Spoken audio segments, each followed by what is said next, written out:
Matapos ang ilang taong matitinding pagsubok, malinaw na unti-unti nang naaabot ng Kapamilya Network ang panibagong yugto ng tagumpay.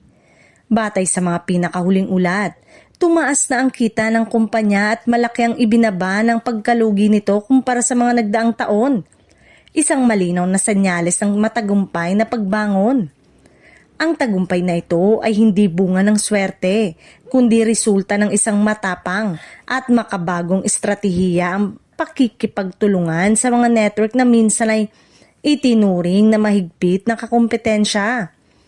Ang paglipat ng direksyon mula sa pagiging broadcaster tungo sa pagiging content creator ang naging susi sa kanilang pagbangon. Sa bagong modelong ito, dinala ng ABS-CBN ang kanilang mga programa kung saan ang mga manonood kahit wala silang sariling free TV channel. Dito nagsimula ang mga makasaysayang partnership ng TV5, All TV at ang pinaka hindi inaasahan sa lahat ang GMA. Ang pakikipagsanib puwersa sa GMA ay minsan itinuring na imposible. Sa loob ng maraming dekada, simbolo ng matinding kompetisyon ang kapamilya at kapuso rivalry.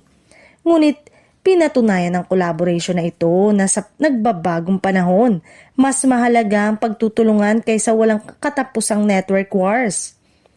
Dahil sa mga malawak na free TV reach ng GMA, muling bumalik ang tiwala ng advertiser sa ABS-CBN. Mga brand na dati ay nag-aalinlangan dahil limitado ang audience ng purely digital platform. Bukod sa GMA, naging mahalaga rin ang pag-ere ng kapamilya show sa TV5 at All TV sa pamamagitan ng block time at content licensing agreement.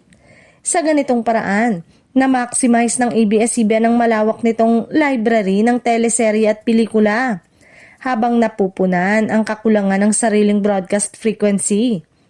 Ayon sa mga industry analyst, ang ganitong openness sa collaboration ay malinaw na larawan ng modernong media environment, kung saan reach ang mas mahalaga kaysa exclusivity. Sa aspeto ng pananalapi, malinaw na epektibo ang tinatawag na asset-light model ng ABS-CBN dahil hindi na nila kailangang gumastos sa maintenance ng mga transmitter station sa buong bansa. Mas nailalaan ang resources sa paggawa ng mas mataas na kalidad ng content, ang pagbaba ng operational expenses kasabay ng pagtaas ng kita mula sa content licensing ay isang modelong hinahangad ng maraming media company sa buong mundo. Sa kasalukuyan, habang patuloy na bumabangon ng ABS-CBN, inaasahan ng mas marami pang collaboration sa pagitan ng iba't ibang media giant. Sa huli, ang tunay na panalo sa kwentong ito ay ang mga Pilipinong manonood dahil saan mang channel sila tumingin, naroon ang mga kwentong kapamilya.